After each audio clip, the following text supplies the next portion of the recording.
Well, I want to thank you, to Superintendent Baszler and Governor Burgum, for including me in this, or giving me this opportunity to honor these teachers as well. I also want to thank you for your vision and your commitment to excellence in education and to innovation in education. It is really a game changer, and I want to recognize Senator Oban. She is, because we hold these kids, like these kids from Sunnyside rather, we hold them up as our North Star. And it doesn't make any difference what party you belong to or whatever. We make sure that we're striving to make sure that that North Star is well served. And I'm really proud to be part of that. So I don't know if you know this about me, but I'm a history major. And worse than that, I'm a history nerd. So I've been reading two books recently. One is a book, it's on my desk in my office, of Plato's writings. And the other one I found on a shelf last night at my house is about Socrates. And so as I was reading through that a little bit, I found out that Socrates, of course, is the father of the Socratic method, the method they used to instruct law students. And that's kind of an important thing because it's all about questioning. And as I was reading through there, I came across this passage that I want to share with you. And it was basically Socrates, how does one become educated? So his thoughts on that.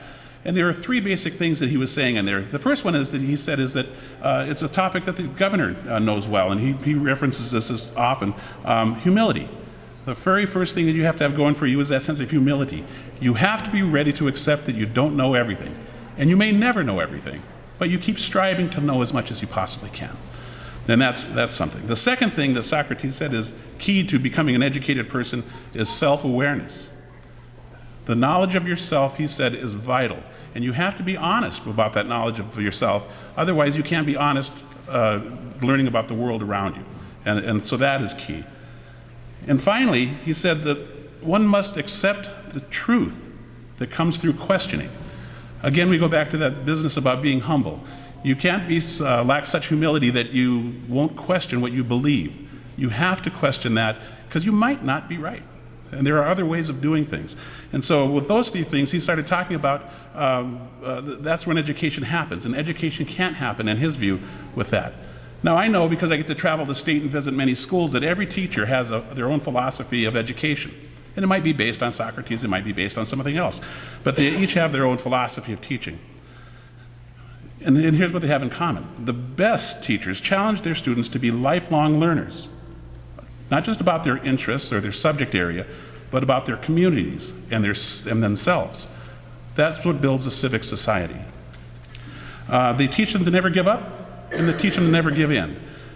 And I know that happens in classrooms across North Dakota because, as I mentioned, I've been there and I've seen it.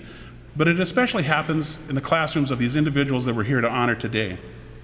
So on behalf of the 11,500 members of North Dakota United, I'm extremely proud to congratulate the 2020 Teacher of the Year finalists, Jessica Brandt, Dr. Catherine Chiapella, Susan McPherson, Sarah Thompson, and the Teacher of the Year for 2020, Sara Medalen. Remember, as the superintendent said, no one gets to have their profession until they've gone through your profession. Thank you very much for choosing education, not as your occupation, but as your passion. And thank you for sharing that passion with the next generation of North Dakotas. Thank you.